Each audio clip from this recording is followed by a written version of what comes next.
बनाव और बिगाड़। मौलाना सैयद अबुल आला मौदूदी रहमहुल्लाह। शुरू ईश्वर के नाम से जो अत्यंत दयावान, बड़ा कृपाशील है। पुस्तक परिचय। ये किताब वास्तव में एक भाषण है जो 10 मई 1947 ईस्वी को दारुल इस्लाम पठानकोट के निकट पूर्वी पंजाब की जनसभा में दिया गया था। श्रोताओं में मुसलमानों के अलावा हिंदू और सिख भाई भी शामिल थे। पृष्ठभूमि में इस तथ्य को भी सामने रखा जाए कि ये वो जमाना था जब सारा पूर्वी पंजाब एक ज्वालामुखी के पहाड़ की तरह फटने के लिए तैयार था और 3 ही महीने बाद वहां फसाद और दंगों की वो आग भड़कने वाली थी जिसकी तबाहकारियां अब इंसानी इतिहास का एक अत्यंत दर्दनाक अध्याय बन चुकी हैं। इस किताब में देश को बचाने और विकास के मार्ग पर लाने के लिए जो बातें बताई गई हैं, उनकी प्रासंगिकता आज भी है। हमारा देश आज जिन समस्याओं में ग्रस्त है, वे सबके सामने हैं। इस किताब को पढ़कर देशवासियों, उसके शासक वर्गों और देश के शुभचिंतकों को अवश्य मार्गदर्शन प्राप्त होगा और वो अपने प्यारे देश भारत को तबाही और विनाश से बचाने का अवश्य प्रयास करेंगे, ऐसी हमें आशा है। पाठकों से अनुरोध है कि इस ऑडियो बुक को अधिक से अधिक लोगों तक पहुंचाने की कोशिश करें। ईश्वर हमारी सहायता और मार्गदर्शन करे, हमारी उससे यही प्रार्थना है। ईश्वर का अटल नियम। भाइयों और बहनों, ये दुनिया जिस खुदा यानी ईश्वर ने बनाई है और जिसने इस जमीन का फर्श बिछाकर इस पर इंसानों को बसाया है, वो कोई बेसोचे समझे और अलल टप काम करने वाला खुदा नहीं है। वो चौपट राजा नहीं है कि उसकी नगरी अंधेर नगरी हो। वो अपने अटल नियम, मजबूत उसूल और कायदे रखता है जिनके अनुसार वो सारी दुनिया पर शासन कर रहा है।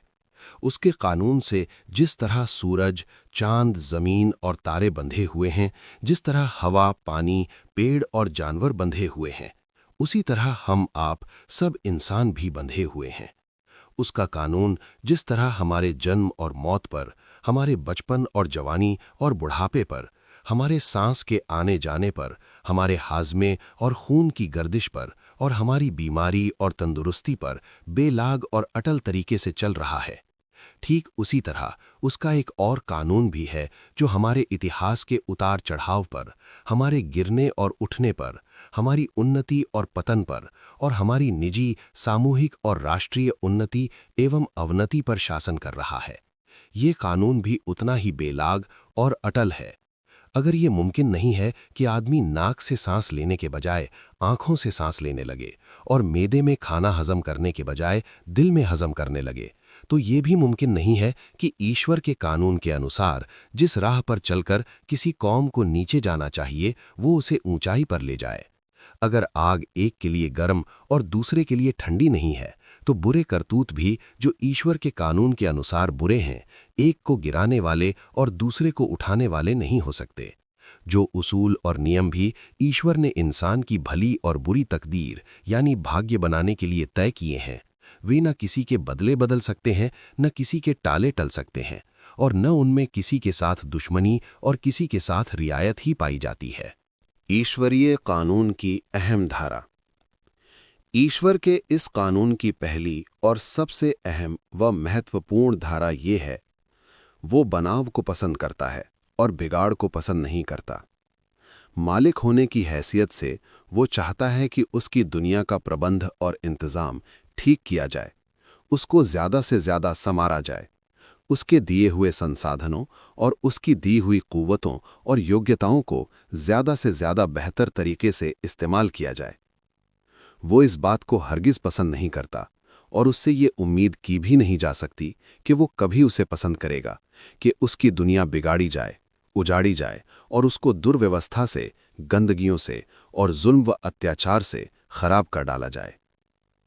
इंसानों में से जो लोग भी दुनिया के प्रबंध के उम्मीदवार बनकर खड़े होते हैं, उनमें से सिर्फ वे लोग ईश्वर की निगाह में चुने जाने के हकदार ठहरते हैं जिनके अंदर बनाने की ज़्यादा से ज़्यादा सलाहियत और क्षमता होती है।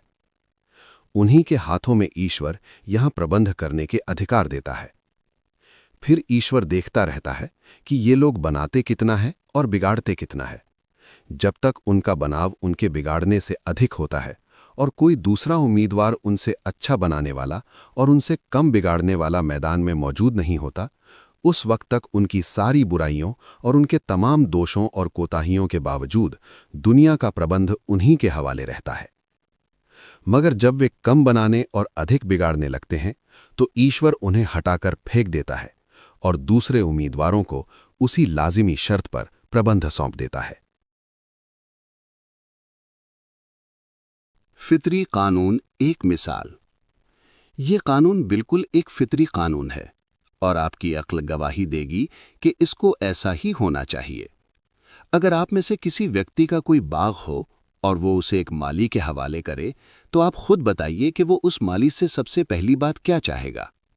बाग का मालिक अपने माली से इसके सिवा और क्या चाह सकता है कि वो उसके बाग को बनाए, ना कि खराब करके रख दे।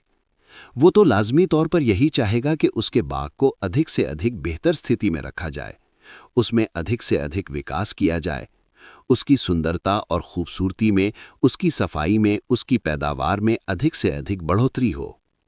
जिस माली को वो देखेगा कि वो खूब मेहनत से जी लगाकर अच्छी तरह से और काबिलियत के साथ उसके बाग की सेवा कर रहा है, उसकी क्यारियों को संवार रहा है, उसके अच्छे पेड़ों की देखभाल कर रहा है, उसको बुरी नस्ल के पेड़ों और झाड़ झंकार से साफ कर रहा है और उसमें अपनी मेहनत और लगन से अच्छे फलों और फूलों की नई नई किस्मों की बढ़ोतरी कर रहा है, तो लाजमी है कि वो उससे खुश हो, उसे तरक्की दे और ऐसे लायक, जिम्मेदारी को पहचानने वाले और खिदमत गुजार यानी सेवा भाव रखने वाले माली को निकालना कभी पसंद न करे।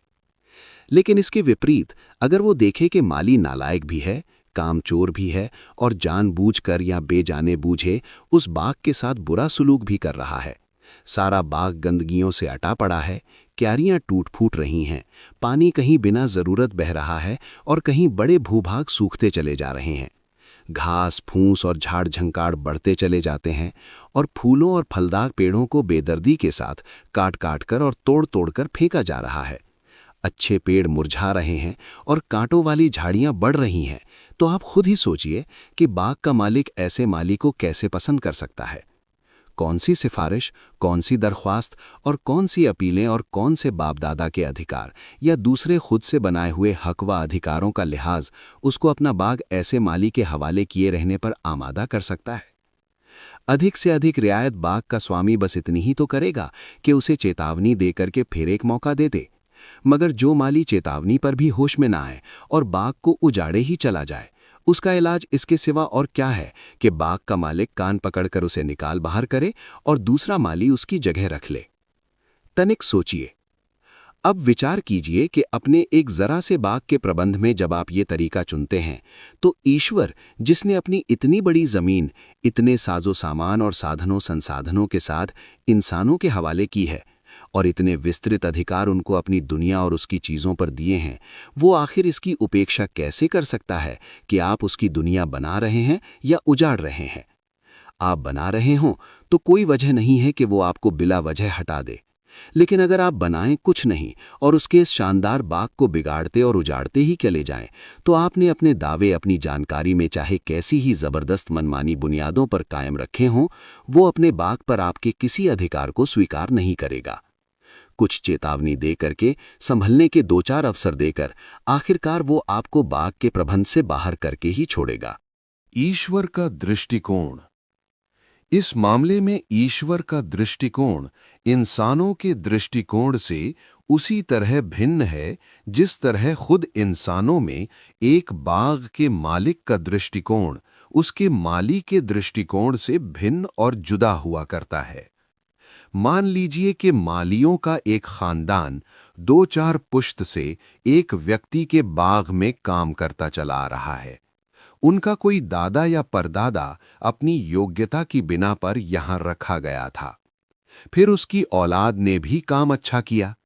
मालिक ने सोचा कि बिला वजह उन्हें हटाने और नए आदमी रखने की क्या जरूरत है। जब काम ये भी अच्छा ही कर रहे हैं तो इनका अधिकार दूसरे से ज्यादा है। इस तरह ये खानदान बाग में जम गया। लेकिन अब इस खानदान के लोग निहायत नालायक, बेसलीका, कामचोर और जिम्मेदारियों को न जानने वाले हो गए हैं। बागबानी यानी खेती की कोई सलाहियत उनके अंदर नहीं है। सारे बाग का सत्यानाश किए डालते हैं। और इस पर उनका दावा ये है कि हम बाप दादा के समय से इस बाग में रहते चले आते हैं। हमारे परदादा ही के हाथों शुरू में ये बाग आबाद हुआ था, इसलिए हमारे इस पर पैदाइशी अधिकार हैं और अब किसी तरह ये जायज़ नहीं है कि हमें बेदखल करके किसी दूसरे को यहाँ का माली बना दिया जाए। ये उन नालायक मालियों का दृष्टिकोण है। मगर क्या बाग के मालिक का दृष्टिकोण भी यही हो सकता है? क्या वो ये नहीं कहेगा कि मेरे नज़दीक तो सबसे पहली चीज़ मेरे बाग की अच्छी तरह से देखभाल है। मैंने ये बाग तुम्हारे परदादा के लिए नहीं लगाया था, बल्कि तुम्हारे परदादा को इस बाग के लिए नौकर रखा था। तुम्हारे इस पर जो अधिकार भी हैं, सेवा और काबिलियत की शर्त के साथ हैं। बाग को बनाओगे तो तुम्हारे सभी अधिकारों का ध्यान रखा जाएगा। अपने पुराने मालियों से आखिर मुझे क्या दुश्मनी हो सकती है कि वो काम अच्छा करें, तब भी मैं उन्हें बिला वजह निकाल ही दूं और नए उम्मीदवारों का बिला ज़रूरत तजर्बा करूं। लेकिन अगर उस बाग को ही तुम बिगाड़ते और उजाड़ते रहे जिसकी देखभाल की खातिर तुम्हें रखा गया था, तो फिर तुम्हारा कोई अधिकार मुझे स्वीकार नहीं है। दूसरे उम्मीदवार मौजूद हैं, बाग का प्रबंध मैं उनके हवाले कर दूंगा और तुमको उनके अधीन सेवक बनकर रहना होगा। इस पर भी अगर तुम दुरुस्त ना हुए और साबित हुआ कि अधीन की हैसियत से भी तुम किसी काम के नहीं हो, बल्कि कुछ बिगाड़ने ही वाले हो, तो तुम्हें यहां से निकाल बाहर किया जाएगा और तुम्हारी जगह सेवा कार्य करने वाले भी दूसरे ही लाकर बसाए जाएंगे। ये अंतर जो मालिक और मालियों के दृष्टिकोण में है, ठीक यही अंतर दुनिया के मालिक और दुनिया वालों के दृष्टिकोण में भी है। दुनिया की विभिन्न कौमें जमीन के जिस जिस हिस्से में बसती हैं, उनका दावा यही है कि ये क्षेत्र हमारा वतन है। पुश्तहा पुश्त से हम और हमारे बाप दादा यहाँ रहते चले आ रहे हैं। इस देश पर हमारे पैदाइशी अधिकार हैं, इसलिए यहाँ इंतजाम और प्रबंध हमारा अपना ही होना चाहिए। किसी दूसरे को अधिकार नहीं पहुंचता कि बाहर से आकर यहाँ का प्रबंध और देखभाल करे। मगर जमीन के असली मालिक ईश्वर का दृष्टिकोण ये नहीं है। वो कभी इन कौमी हक व अधिकारों को स्वीकार नहीं करता है। वो नहीं मानता कि हर देश पर उसके नागरिकों का पैदाइशी अधिकार है, जिससे उनको किसी हाल में बेदखल नहीं किया जा सकता। ईश्वर तो ये देखता है कि कोई कौम जमीन में काम क्या कर रही है। अगर वो बनाव और सवार के काम करती हो, अगर वो अपनी शक्तियां जमीन के सुधार व विकास में इस्तेमाल करती हो, अगर वो बुराइयों की पैदावार रोकने और भलाइयों की खेती सींचने में लगी हुई हो, तो दुनिया का मालिक यानी ईश्वर कहता है कि बेशक तुम इसके अधिकारी हो कि यहाँ का प्रबंध तुम्हारे हाथ में रहने दिया जाए। तुम पहले से यहाँ आबाद भी हो और योग्य भी हो, इसलिए दूसरों के मुकाबले में तुम्हारा ही अधिकार सबसे पहले है। लेकिन मामला अगर इसके विपरीत हो, बनाव कुछ ना हो और सब बिगाड़ ही के काम हुए जा रहे हों, भलाइयां कुछ ना हो और बुराइयों से ही ईश्वर की जमीन भरी जा रही हो, जो कुछ ईश्वर ने जमीन पर पैदा किया है उसे बेदर्दी के साथ तबाह किया जा रहा हो और कोई बेहतर काम उससे लिया ही ना जाता हो, तो फिर ईश्वर की तरफ से पहले कुछ हल्की और कुछ सख्त चोटें लगाई जाती हैं, ताकि ये लोग होश में आएं और अपना रवैया ठीक कर लें। फिर जब वो कौम उस पर ठीक नहीं होती, तो उसे देश के प्रबंध से बेदखल कर दिया जाता है और किसी दूसरी कौम को जो कम से कम उसकी तुलना में ज्यादा योग्य हो, वहां की हुकूमत दे दी जाती है। और बात इस पर भी खत्म नहीं हो जाती। अगर अधीन बनने के बाद भी देश के नागरिक किसी योग्यता व काबिलियत का सबूत नहीं देते और अपने कार्य से यही दिखाते हैं कि उनसे कुछ भी बनना आएगा बल्कि कुछ बिगड़ ही जाएगा, तो फिर ईश्वर फिर ऐसी कौम को मिटा देता है और दूसरों को ले आता है जो उसकी जगह बसते हैं। इस मामले में ईश्वर का दृष्टिकोण हमेशा वही होता है जो मालिक का होना चाहिए। वो अपनी जमीन के प्रबंध में दावेदारों और उम्मीदवारों के पैतृक या पैदाइशी अधिकार नहीं देखता। वो तो ये देखता है कि उनमें से कौन बनाव की अधिक से अधिक सलाहियत और बिगाड़ की तरफ कम से कम रुझान रखता है। एक युग के उम्मीदवारों में से जो इस पहलू से अधिक योग्य नजर आते हैं, निर्वाचन उन्हीं का होता है। और जब तक उनके बिगाड़ से उनका बनाव ज्यादा रहता है या जब तक उनके मुकाबले में ज्यादा अच्छा बनाने वाला और कम बिगाड़ने वाला कोई मैदान में नहीं आ जाता, उस वक्त तक प्रबंध उन्हीं के हाथ में रहता है। इतिहास की गवाही। ये जो कुछ कहा जा रहा है, इतिहास गवाह है कि ईश्वर ने हमेशा अपनी जमीन का प्रबंध इसी नियम पर किया है। दूर क्यों जाइए, खुद अपने इसी देश का इतिहास देख लीजिए। यहां जो कौमें पहले आबाद थीं, उनकी बनाव व तामीर की क्षमताएं और योग्यताएं जब खत्म हो गईं, तो ईश्वर ने आर्यों को यहां के प्रबंध का अवसर दिया, जो अपने समय की कौमों में सबसे ज्यादा अच्छी क्षमताएं और योग्यताएं रखते थे। उन्होंने यहां आकर एक बड़ी शानदार सभ्यता की बुनियाद रखी, बहुत से ज्ञान विज्ञान और कलाओं का आविष्कार किया, जमीन के खजानों को निकाला और उन्हें बेहतरी और भलाइयों के कामों में इस्तेमाल किया, बिगाड़ से ज्यादा बनाओं के काम करके दिखाए। ये योग्यताएं और क्षमताएं जब तक उनमें रहीं, इतिहास के सारे उतार और चढ़ाव के बावजूद वही इस देश के प्रबंधक रहे। दूसरे उम्मीदवार बढ़ बढ़कर आगे आए, मगर ढकेल दिए गए, क्योंकि उनके होते दूसरे किसी प्रबंधक की जरूरत न थी। उनके हमले ज्यादा से ज्यादा बस ये हैसियत रखते थे कि जब कभी ये जरा बिगड़ने लगे तो किसी को भेज दिया गया ताकि उन्हें सचेत कर दे। मगर जब ये बिगड़ते ही चले गए और उन्होंने बनाव के काम कम और बिगाड़ने के काम ज्यादा करने शुरू कर दिए, जब उन्होंने अखलाक यानी नैतिकता व आचरण में वो पस्ती अपनाई, जब उन्होंने इंसानियत यानी वसुधैव कुटुंबकम का बंटवारा करके खुद अपनी ही सोसाइटी को वर्णों और जातों में फाड़ डाला, अपने सामाजिक जीवन को एक श्रेणी के रूप में ढाल दिया जिसकी हर सीढ़ी का बैठने वाला अपने से ऊपर की सीढ़ी वाले का बंदा और दास और नीचे की सीढ़ी वाले का खुदा बन गया, जब उन्होंने ईश्वर के लाखों करोड़ों बंदों पर वो अत्याचार किया जो आज तक अछूतपन की शक्ल में मौजूद है, जब उन्होंने ज्ञान के दरवाजे आम इंसानों पर बंद कर दिए और उनके विद्वान ज्ञान विज्ञान के खजानों पर सांप बनकर बैठ गए, और जब उनके शासक वर्गों के पास अपने जबरदस्ती जमाए हुए अधिकार प्राप्त करने और दूसरों के परिश्रमों पर भोग विलास करने के सिवा कोई काम न रहा, तो ईश्वर ने आखिरकार उनसे देश का प्रबंध छीन लिया और मध्य एशिया की उन कौमों को यहाँ काम करने का अवसर प्रदान किया जो उस समय इस्लाम के आंदोलन से प्रभावित होकर जीवन की बेहतर क्षमताओं और योग्यताओं से सुसज्जित हो गई थी। ये लोग सैकड़ों वर्ष तक यहाँ के प्रबंधक रहे और उनके साथ खुद इस देश के भी बहुत से लोग इस्लाम कबूल करके शामिल हो गए। इसमें शक नहीं कि उन लोगों ने बहुत कुछ बिगाड़ा भी, मगर जितना बिगाड़ा उससे ज्यादा बनाया। कई सौ वर्ष तक भारत में बनाव का जो कुछ काम हुआ उन्हीं के हाथों हुआ या फिर उनके असर से हुआ।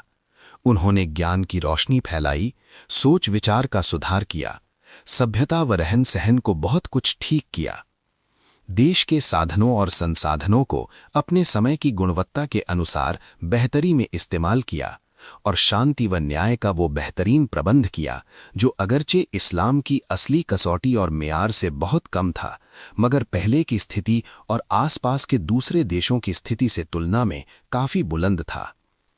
इसके बाद वे भी अपने पहले लोगों की तरह बिगड़ने लगे। उनके अंदर भी बनाव की सलाहियतें घटनी शुरू हुईं और बिगाड़ के रुझान बढ़ते चले गए।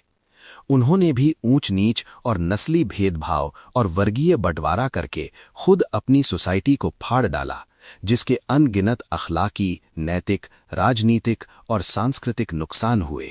उन्होंने भी न्याय कम और अत्याचार अधिक करना शुरू कर दिया। वे भी हुकूमत की जिम्मेदारियों को भूलकर केवल उसके फायदों और अधिकतर नाजायज फायदों पर नजर रखने लगे। उन्होंने भी विकास और सुधार के काम छोड़कर ईश्वर की दी हुई कुव्वतों और संसाधनों को तबाह व बर्बाद करना शुरू किया, और अगर इस्तेमाल किया भी तो ज्यादातर जिंदगी को बिगाड़ने वाले कामों में किया। भोग विलास में वे इतने खो गए कि जब आखिरी पराजय खाकर उनके शासकों को दिल्ली के लाल किले से निकलना पड़ा तो उनके शहजादे राजकुमार, वही जो कल तक हुकूमत के उम्मीदवार थे, जान बचाने के लिए भाग भी न सकते थे, क्योंकि जमीन पर चलना उन्होंने छोड़ रखा था। मुसलमानों का आम नैतिक पतन इस हद को पहुंच गया कि उनके जनसाधारण से लेकर बड़े बड़े जिम्मेदार लोग तक किसी में भी अपनी जात के सिवा दूसरी किसी चीज की वफादारी बाकी न रही जो उन्हें अपने धर्म और देश को बेचने से रोकती। उनमें हजारों लाखों पेशेवर सिपाही पैदा होने लगे, जिनकी अखलाकी हालत पालतू कुत्तों की सी थी कि जो चाहे रोटी देकर उन्हें पाल ले और फिर जिसका दिल चाहे उनसे शिकार करा ले। उनमें ये एहसास भी बाकी न रहा कि ये अत्यंत नीच पेशा, जिसके कारण उनके दुश्मन खुद उन्हीं के हाथों उनका देश जीत रहे थे, अपने अंदर कोई नीचता का पहलू भी रखता है। गालिब जैसा व्यक्ति गर्व से कहता है, 100 पुश्त से है पेशाए आबाद सिपहगिरी, 100 पीढ़ियों से हमारे बाप दादा का पेशा सिपहगिरी है। ये बात कहते हुए इतने बड़े शायर को जरा ख्याल तक न गुजरा कि पेशे वराना सिपहगिरी कोई गर्व की बात नहीं, डूब मरने की बात है।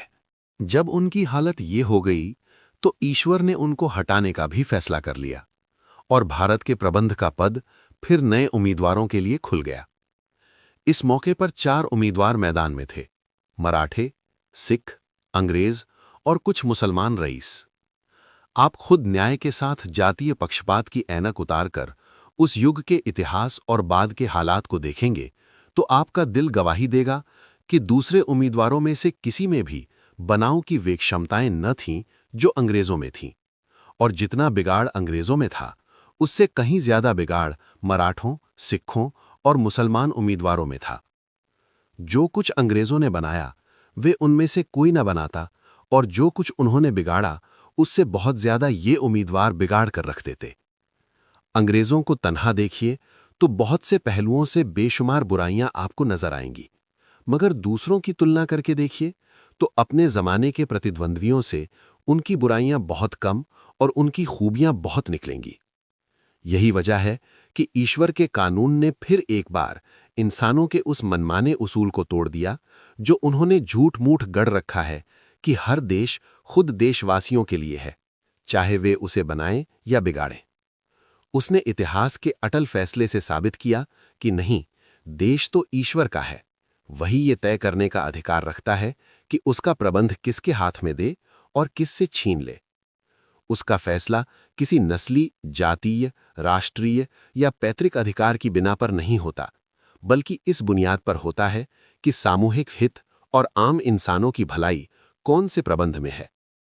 ईश ग्रंथ कुरान कहता है, कहो कि है ईश्वर, देश के स्वामी, तू जिसको चाहता है देश देता है और जिससे चाहता है देश छीन लेता है, जिसको चाहता है इज्जत देता है और जिसे चाहता है रुस्वा कर देता है। भलाई तेरे ही हाथ में है और तू हर चीज पर कुदरत यानी सामर्थ्य रखता है। कुरान सूरा 3 आले इमरान आयत 26। इस तरह सर्वशक्तिमान ईश्वर हजारों मील की दूरी से एक ऐसी कौम को ले आया जो कभी यहां 3-4 लाख की संख्या से ज्यादा नहीं रही, और उसने यहीं के साधनों और यहीं के आदमियों से यहां के हिंदू, मुस्लिम, सिख सब ताकतों को पराजित करके इस देश का प्रबंध अपने हाथ में ले लिया। यहां के करोड़ों नागरिक उन मुट्ठी भर अंग्रेजों के अधीन बनकर रहे। एक एक अंग्रेज ने अकेले एक एक जिले पर हुकूमत की, बगैर इसके कि उसकी कौम का कोई दूसरा व्यक्ति उसका हाथ मजबूत करने के लिए उसके पास मौजूद होता। इस अवधि में भारतवासियों ने जो कुछ किया सेवकों की हैसियत से किया, न कि शासक की हैसियत से। हम सबको ये मानना पड़ेगा, और न मानेंगे तो सच्चाई को झुटलाएंगे कि इस पूरी अवधि में जबकि अंग्रेज यहां रहे, बनाव का जो कुछ भी काम हुआ अंग्रेजों के हाथों और उनके असर से हुआ।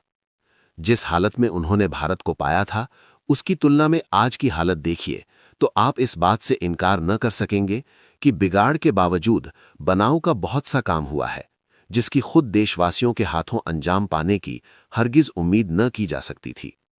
इसलिए ईश्वर का वो फैसला गलत न था जो उसने 18वीं सदी के मध्य में कर दिया था। अब देखिए कि जो कुछ अंग्रेज बना सकते थे वे बना चुके हैं। उनके बनाव के हिसाब में अब कोई खास बढ़ोतरी नहीं हो सकती। इस हिसाब में जो बढ़ोतरी वे कर सकते हैं वे दूसरों के हाथों भी हो सकती है। मगर दूसरी तरफ उनके बिगाड़ का हिसाब बहुत बढ़ चुका है और जितनी मुद्दत भी वे यहां रहेंगे बनाव की अपेक्षा बिगाड़ ही ज्यादा बढ़ाएंगे। उनके जुर्म की सूची इतनी लंबी है कि उसे एक संक्षिप्त लेख में बयान करना मुश्किल है और उसके बयान की कोई जरूरत भी नहीं है क्योंकि वे सबके सामने है। अब ईश्वर का फैसला यही है कि यहां का प्रबंध उनके हाथों से छीन लिया जाए। उन्होंने बहुत अक्लमंदी से काम लिया कि खुद सीधी तरह विदा होने के लिए तैयार हो गए। सीधी तरह ना जाते तो टेढ़ी तरह निकाले जाते, क्योंकि ईश्वर के अटल नियम अब उनके हाथ में यहां का प्रबंध रखने के पक्ष में नहीं है। इतिहास का ये महत्वपूर्ण अवसर, ये अवसर जिसके सिरे पर हम और आप खड़े हैं, इतिहास के उन अहम मौकों में से है जब जमीन का असली मालिक सर्वशक्तिमान ईश्वर किसी देश में एक प्रबंध को खत्म करता है और दूसरे प्रबंध का फैसला करता है। देखने में जिस तरह यहां सत्ता का एक दूसरे को देने का मामला तय होता नजर आ रहा है, इससे ये धोखा न खाइए कि ये आखिरी फैसला है जो देश का प्रबंध खुद देशवासियों के हाथ में दिए जाने के पक्ष में हो रहा है। आप शायद मामले की सादा सी सूरत समझते होंगे कि अजनबी लोग जो बाहर से आकर शासन कर रहे थे वापस जा रहे हैं, इसलिए ये आपसे आप होना ही चाहिए कि देश का प्रबंध खुद देशवासियों के हाथ में आए। नहीं, ईश्वर के फैसले इस तरह के नहीं होते। वो उन अजनबियों को न पहले बिला वजह के लाया था, न अब बिला वजह के ले जा रहा है। न पहले अलल टप उसने आपसे प्रबंध छीना था और न अब अलल टप वो उसे आपके हवाले कर देगा। असल में इस वक्त भारत के नागरिक उम्मीदवार की हैसियत रखते हैं। हिंदू, मुस्लिम, सिख सब उम्मीदवार हैं। चूंकि ये पहले से यहां आबाद चले आ रहे हैं, इसलिए पहला मौका उन्हीं को दिया जा रहा है। लेकिन ये स्थायी नियुक्ति नहीं है, बल्कि सिर्फ परीक्षा काल है। अगर वास्तव में उन्होंने साबित किया कि उनके अंदर बिगाड़ से बढ़कर बनाव की क्षमताएं हैं, तब तो उनकी नियुक्ति स्थायी हो जाएगी। वरना अपने बनाव से बढ़कर अपना बिगाड़ पेश करके ये बहुत जल्दी देख लेंगे कि फिर इस देश का प्रबंध उनके हाथों से छीन लिया जाएगा और दूर व पास की कौमों में से किसी एक को इस सेवा के लिए चुन लिया जाएगा। फिर इस फैसले के खिलाफ ये कोई फरियाद तक न कर सकेंगे। दुनिया भर के सामने अपनी अयोग्यता और नालायकी का खुला सबूत दे चुकने के बाद उनका मुंह क्या होगा कि कोई फरियाद करें, और ढीठ बनकर फरियाद करेंगे भी तो इसको कौन सुनेगा। जायजा लीजिए।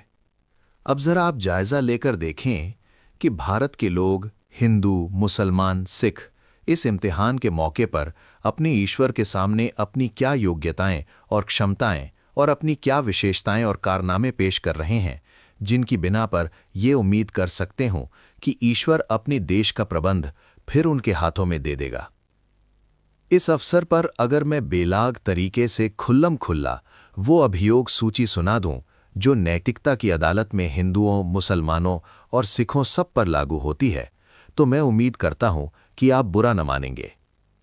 अपनी कौम और अपने देश के भाइयों की बुराइयों और कमियों को बयान करके खुशी तो मुझे भी नहीं होती। हकीकत में मेरा दिल रोता है। मगर मैं जरूरी समझता हूं कि चाहे वो खुश हों या नाराज, बहरहाल सच्ची बात उनसे कह दूं, क्योंकि मैं मानो अपनी आंखों से उस अंजाम को देख रहा हूं जो इन बुराइयों और कमियों की बिना पर कल उन्हें देखना ही नहीं, भुगतना भी पड़ेगा। मुझे आशंका है कि ये बुराइयां और कमियां उन्हें ले डूबेंगी। हम और आप कोई भी उनके बुरे अंजाम से न बचेगा। इसलिए मैं उन्हें दिली रंज और तकलीफ के साथ बयान करता हूं, ताकि जिनके कान हो वे सुने और सुधार की कुछ चिंता करें। हमारे लोगों की आम नैतिक दशा जैसी कुछ है, आप इसका अनुमान खुद अपने निजी तजर्बे, अनुभव और निरीक्षण की बिना पर कीजिए।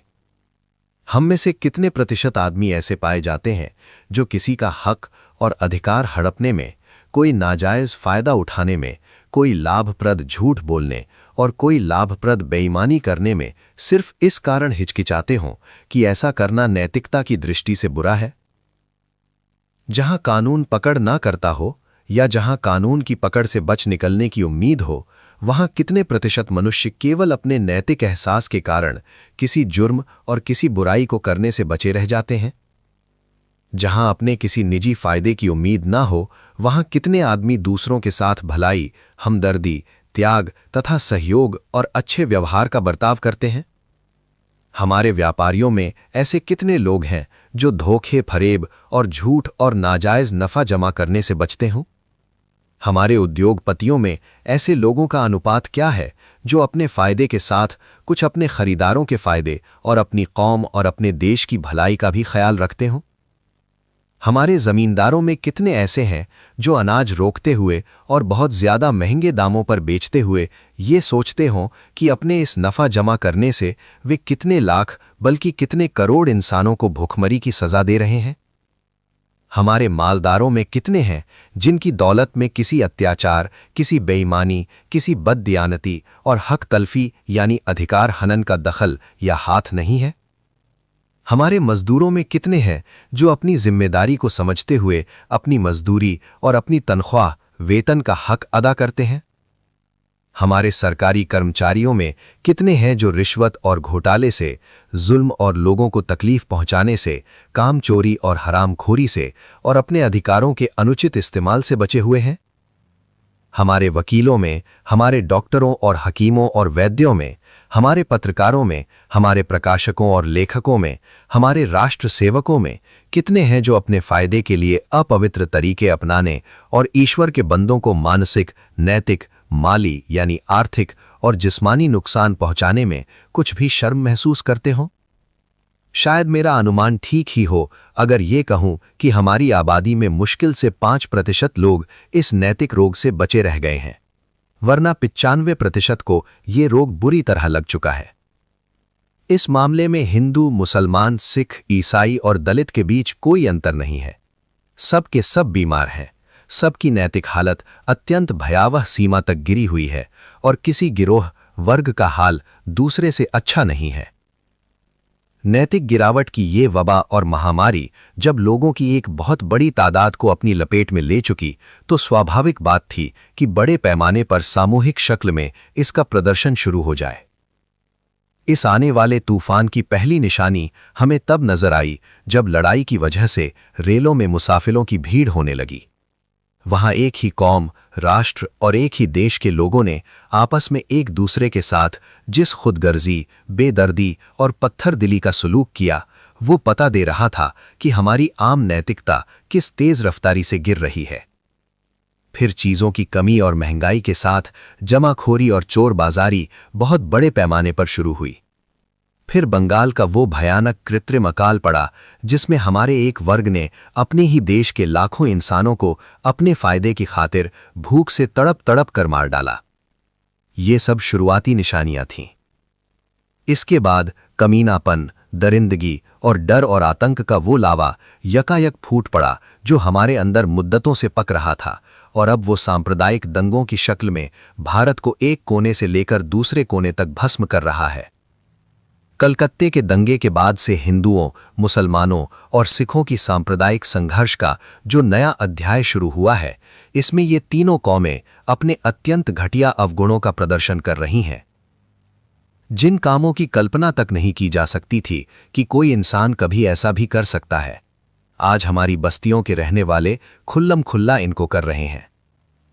बड़े बड़े इलाकों की पूरी पूरी आबादियां गुंडा बन गई हैं और ऐसे काम कर रही हैं जो किसी गुंडे के स्वप्न व ख्याल में भी ना आए थे। दूध पीते बच्चों को माओं के सीनों पर रखकर कत्ल किया गया है। जिंदा इंसानों को आग में भूना गया है। शरीफ औरतों को सरेआम नंगा किया गया है और हजारों की भीड़ में उनके साथ दुष्कर्म किया गया है। बापों, भाइयों और पतियों के सामने उनकी बेटियों, बहनों और पत्नियों को बेइज्जत किया गया है। इबादत गाहों, पूजा स्थलों और धार्मिक किताबों पर गुस्सा निकालने की अत्यंत गंदी शक्लें अपनाई गई हैं। बीमारों और जख्मियों और बूढ़ों को अत्यंत बेरहमी और निर्दयता के साथ मारा गया है। मुसाफिरों को चलती ट्रेन से फेंका गया है। जिंदा इंसानों के अंग काटे गए हैं। निहत्थे और निर्दोष और बेबस इंसानों का जानवरों की तरह शिकार किया गया है। पड़ोसियों ने पड़ोसियों को लूटा है। दोस्तों ने दोस्तों को धोखा दिया है। पनाह देने वालों ने खुद अपनी दी हुई पनाह को तोड़ा है। अमन और शांति के रखवालों, पुलिस और फौज और मजिस्ट्रेटों ने खुल्लम खुल्ला फसाद और दंगों में हिस्सा लिया है, बल्कि खुद फसाद किया और अपनी हिमायत और निगरानी में फसाद कराया।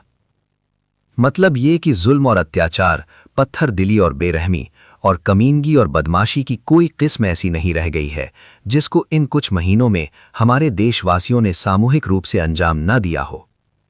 और अभी दिलों का मैल पूरी तरह निकला नहीं है।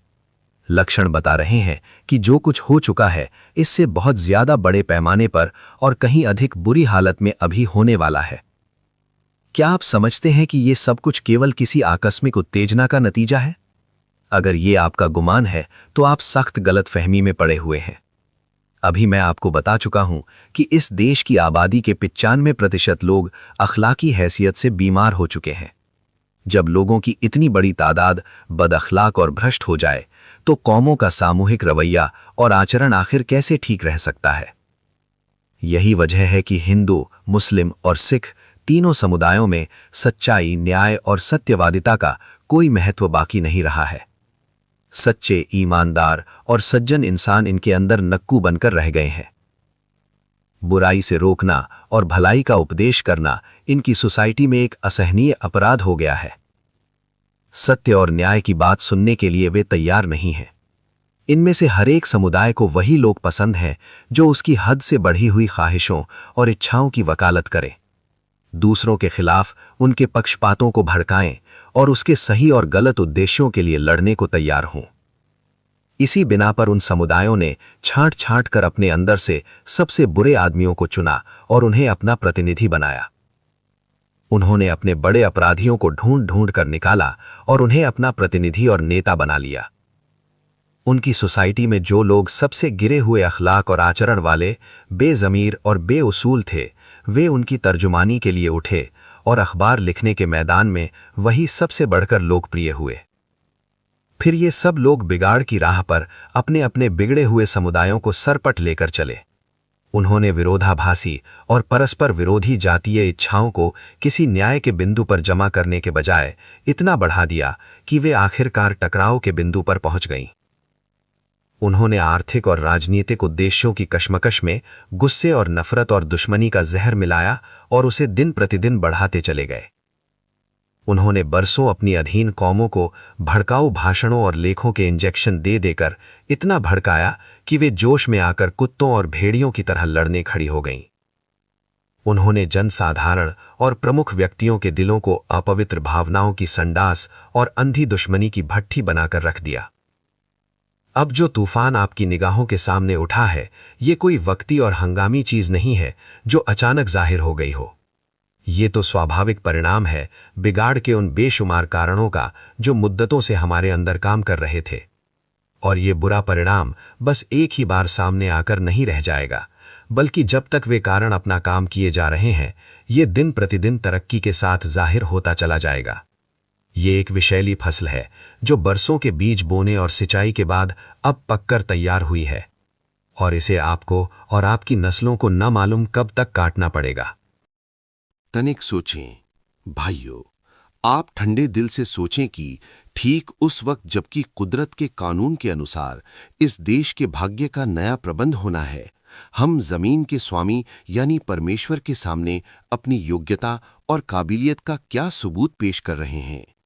मौका तो ये था कि हम अपने तौर तरीकों से ये सिद्ध करते कि अगर वो अपनी जमीन का प्रबंध हमारे सुपुर्द करेगा तो हम उसे खूब बना संवार कर सुंदर वाटिका बना देंगे।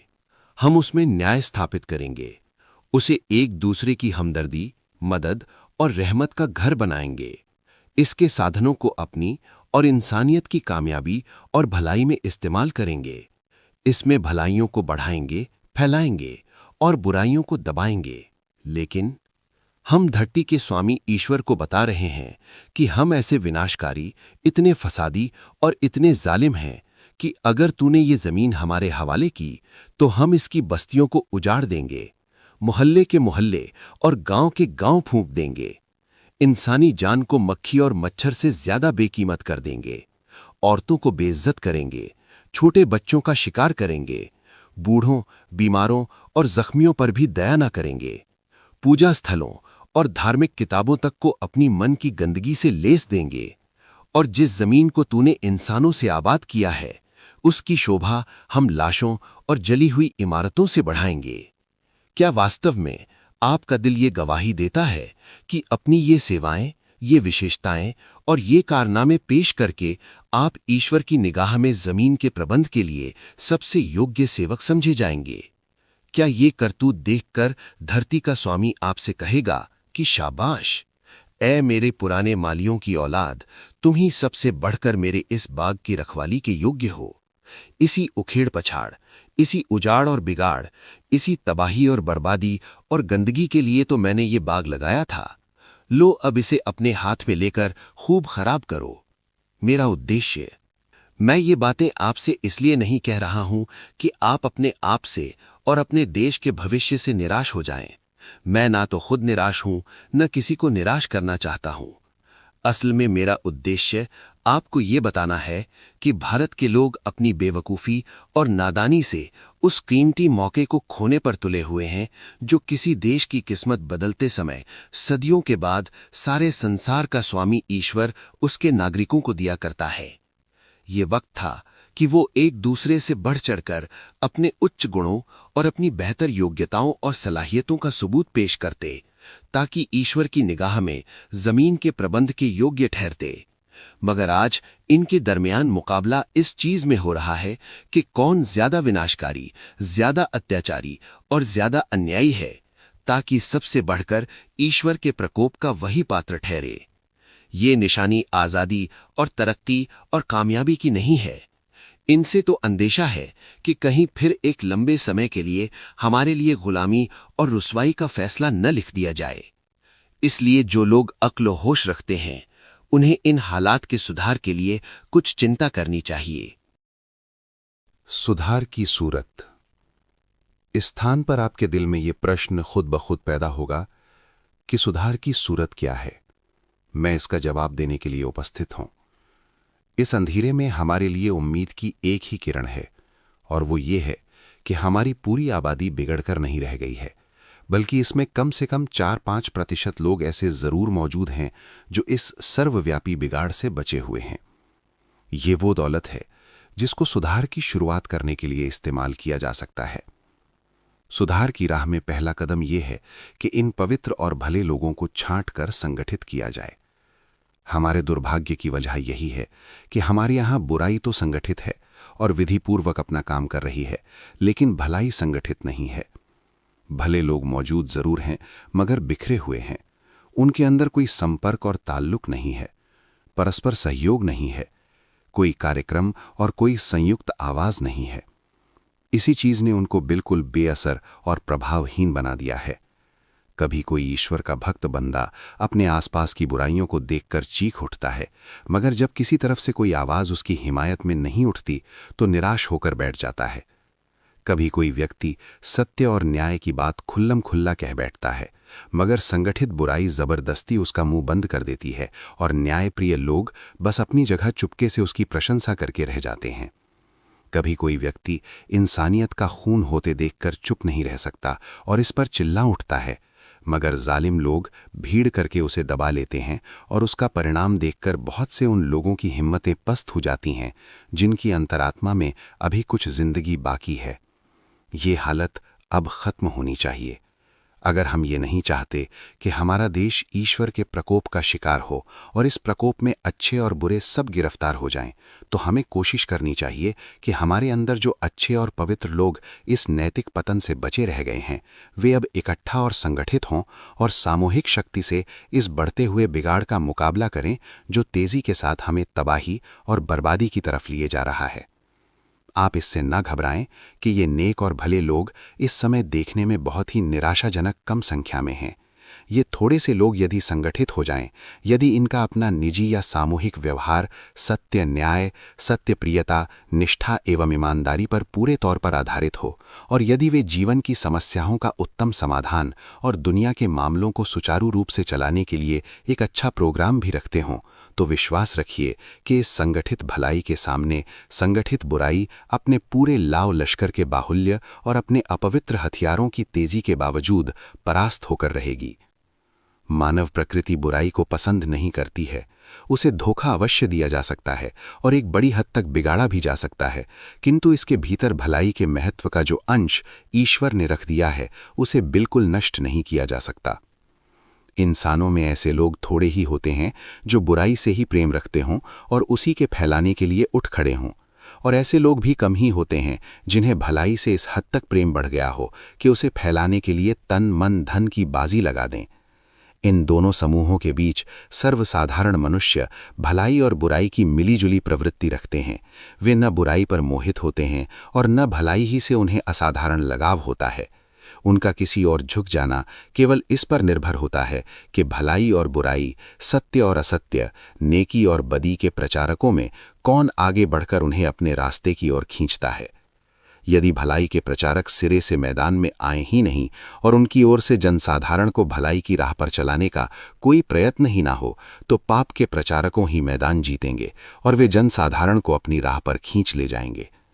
किंतु यदि भलाई के प्रचारक भी मैदान में मौजूद हों और वे सुधार का उचित प्रयत्न करें, तो जनसाधारण पर बुराई के प्रचारकों का प्रभाव अधिक समय तक बाकी नहीं रह सकता, क्योंकि इन दोनों का मुकाबला अंततः नैतिकता के क्षेत्र में होगा और इस क्षेत्र में भले आदमियों को बुरे आदमी कभी परास्त नहीं कर सकते। सत्य के सामने झूठ, ईमानदारी के सामने बेईमानी और सदाचार के मुकाबले में दुराचार चाहे कितना भी जोर लगाए, अंतिम विजय बहरहाल सच्चाई, ईमानदारी और सदाचार की ही होगी। दुनिया इतनी असंवेदनशील यानी बेहिस नहीं है कि अच्छे आचरण की मिठास और बुरे आचरण की कड़वाहट चख लेने के बाद अंत में उसका निर्णय यही हो कि मिठास से कड़वाहट उत्तम है। सुधार के लिए भले इंसानों के संगठन के साथ दूसरी जरूरी चीज ये है कि हमारे सामने बनाव और बिगाड़ की एक स्पष्ट परिकल्पना मौजूद हो। हम अच्छी तरह ये समझ लें कि बिगाड़ क्या है, ताकि उसे दूर करने की कोशिश की जाए, और बनाव क्या है, ताकि उसे व्यवहार में लाने पर सारा जोर लगा दिया जाए। विस्तार में जाने का इस वक्त मौका नहीं है। मैं बहुत ही संक्षिप्त रूप में आपके सामने उन दोनों चीजों की एक रूपरेखा पेश करूंगा। इंसानी जिंदगी में बिगाड़ जिन चीजों से पैदा होता है, उनको हम 4 बड़े बड़े शीर्षकों के तहत जमा कर सकते हैं। 1. ईश्वर से निर्भय होना, जो दुनिया में अन्याय, क्रूरता, निर्दयता, बेईमानी और सारी नैतिक बुराइयों की जड़ है। 2. ईश्वर के मार्गदर्शन से बेपरवाही, जिसने इंसान के लिए किसी मामले में भी ऐसे स्थायी नैतिक उसूल बाकी नहीं रहने दिए हैं जिनकी पाबंदी की जाए। इसी चीज के कारण व्यक्तियों, गिरोहों और राष्ट्रों एवं कौमों का सारा रवैया स्वार्थ पूजा, स्वाद पूजा और ख्वाहिशों एवं इच्छाओं की दासता पर निर्धारित हो गया है। इसी का नतीजा है कि वे ना अपने उद्देश्यों में उचित और अनुचित का अंतर करते हैं और ना ही उन उद्देश्यों को हासिल करने के लिए किसी किस्म के बुरे से बुरे जरियों और साधनों को इख्तियार करने में उन्हें जरा सी हिचकिचाहट महसूस होती है। 3. स्वार्थ पूजा, जो सिर्फ व्यक्तियों ही को एक दूसरे का हक व अधिकार हड़पने पर नहीं उभारती, बल्कि बड़े पैमाने पर जातिवाद, कौमी और वर्गीय भेदभाव का रूप धारण कर लेती है और इससे बिगाड़ व फसाद के अनगिनत रूप जन्म लेते हैं। 4. निष्क्रियता, जड़ता या पथभ्रष्टता, जिसकी वजह से इंसान या तो ईश्वर की दी हुई कुव्वतों और सलाहियतों को इस्तेमाल ही नहीं करता या गलत इस्तेमाल करता है, या तो ईश्वर के दिए हुए साधनों से काम नहीं लेता या गलत काम लेता है। पहली सूरत में परमेश्वर का कानून ये है कि वो काहिल और निकम्मे लोगों को ज्यादा देर तक अपनी जमीन पर कब्जा जमाए नहीं रहने देता, बल्कि उनकी जगह ऐसे लोगों को ले आता है जो कुछ न कुछ बनाने वाले हों। दूसरी सूरत में जब गलत काम करने वाली कौमों की तबाही और बर्बादी उनके निर्माण कार्यों से बढ़ जाती है, तो वे हटाकर फेंक दी जाती हैं और कभी खुद अपने ही विनाशकारी कामों का लुकमा ग्रास बन जाती हैं। इसके मुकाबले में वे चीजें भी जिनकी वजह से इंसानी जिंदगी बनती और समरती है, 4 ही शीर्षकों के तहत निर्धारित होती हैं। 1. ईश्वर का भय, जो आदमी को बुराइयों से रोकने और सीधा चलाने के लिए एक ही विश्वसनीय गारंटी है। सच्चाई, न्याय, अमानत, सत्य की पहचान, नफ्स को काबू में रखना और वे तमाम खूबियां जिन पर एक शांतिपूर्ण और उन्नतिशील सभ्यता व संस्कृति का जन्म का दारोमदार है, इसी एक बीज से पैदा होती हैं। हालांकि कुछ दूसरी आस्थाओं एवं धारणाओं के जरिए से भी किसी न किसी हद तक उन्हें पैदा किया जा सकता है। जिस तरह पश्चिमी राष्ट्रों ने कुछ न कुछ अपने अंदर पैदा किया है, लेकिन उन साधनों से पैदा किए हुए गुणों का विकास बस एक हद पर जाकर रुक जाता है और इस हद के अंदर भी उनकी बुनियाद लड़खड़ाती ही रहती है।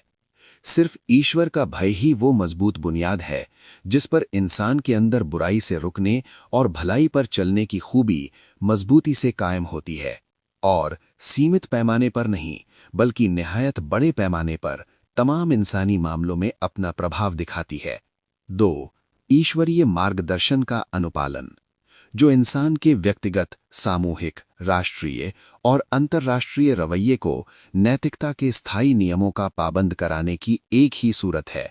जब तक इंसान अपने नैतिक नियमों का स्वयं निर्माता और बनाने वाला रहता है, उसके पास बातें बनाने के लिए कुछ और उसूल होते हैं और व्यवहार में लाने के लिए कुछ और। किताबों में सोने के पानी से वो एक किस्म के उसूल लिखता है और मामलों में अपने मतलब के अनुसार बिल्कुल दूसरी ही किस्म के उसूल बरतता है। दूसरों से मांग करते समय उसके नियम कुछ होते हैं और खुद मामला करते वक्त कुछ। मौका और मसलहत और ख्वाहिश और ज़रूरत के दबाव से उसके उसूल हर वक्त बदलते हैं। वो नैतिकता का मूल केंद्र सत्य को नहीं बल्कि अपने स्वार्थ और हित को बनाता है। वो इस बात को मानता ही नहीं कि इसके कर्म को सत्य के अनुसार ढलना चाहिए। इसके बजाय वो चाहता है कि सत्य उसके हितों के मुताबिक ढले। यही वो चीज है जिसके कारण व्यक्ति से लेकर गिरोहों तक सबका रवैया गलत हो जाता है और इसी से दुनिया में फसाद व बिगाड़ फैलता है। इसके विपरीत जो चीज इंसान को अमन व शांति, खुशहाली, कामयाबी और सौभाग्य प्रदान कर सकती है, वो ये है कि नैतिकता के कुछ ऐसे उसूल हों जो किसी के फायदे की दृष्टि से नहीं बल्कि सत्य की दृष्टि से बने हुए हों और उन्हें अटल मानकर तमाम मामलों में उनकी पाबंदी की जाए, चाहे वे मामले निजी हों या राष्ट्रीय, चाहे वे कारोबार से ताल्लुक रखते हों या राजनीति और संधि व युद्ध से। जाहिर है कि ऐसे नियम केवल ईश्वरीय मार्गदर्शन में ही हमें मिल सकते हैं और उनको व्यवहार में लाने की सिर्फ यही एक सूरत है कि इंसान उनके अंदर फेरबदल करने के अधिकार से अलग होकर उन्हें अपनाने को जरूरी समझे। 3. मानव व्यवस्था, जो व्यक्तिगत, राष्ट्रीय, वंशगत और वर्गीय स्वार्थों एवं हितों के बजाय तमाम इंसानों के बराबर दर्जे और बराबरी के अधिकार पर आधारित हो, जिसमें अनुचित भेदभाव न हो, जिसमें ऊंच नीच, छूत छात और बनावटी पक्षपात न हो, जिसमें कुछ लोगों के लिए विशेष अधिकार और कुछ लोगों के लिए बनावटी पाबंदियां और रुकावटें न हों, जिसमें सबको बराबर फूलने फलने का अवसर मिले, जिसमें इतनी व्यापकता हो कि पूरी जमीन के तमाम इंसान इसमें बराबरी के साथ शामिल हो सकते हों। 4. उचित व्यवहार, यानी ईश्वर की दी हुई शक्तियों और उसके दिए हुए साधनों को पूरी तरह इस्तेमाल करना और सही इस्तेमाल करना। भाइयों, ये 4 चीजें हैं जिनके समूह का नाम बनाव और सुधार है और हम सब की बेहतरी और भलाई इसमें है कि हमारे अंदर नेक और अच्छे इंसानों का एक ऐसा संगठन मौजूद हो जो बिगाड़ के असबाब को रोकने और बनाव की इन सूरतों को व्यवहार में लाने के लिए लगातार कोशिश और जिद्दोजहद करे। ये जिद्दोजहद और कोशिश इस देश के बाशिंदों को सच्चे और सीधे रास्ते पर लाने में कामयाब हो गई तो ईश्वर ऐसा अन्यायी नहीं है कि वो अकारण अपनी जमीन का प्रबंध उसके असली नागरिकों से छीनकर किसी और को दे दे। लेकिन अगर ईश्वर ना करे, ये कोशिश अगर नाकाम हुई, तो हम नहीं कह सकते कि हमारा, आपका और इस धरती के रहने वालों का क्या परिणाम होगा। हमारी और ऑडियो बुक सुनने के लिए हमारे YouTube चैनल को सब्सक्राइब करें और नोटिफिकेशन बेल ऑन रखें ताकि जब भी हम नई बुक अपलोड करें आपको उसकी जानकारी तुरंत मिल सके।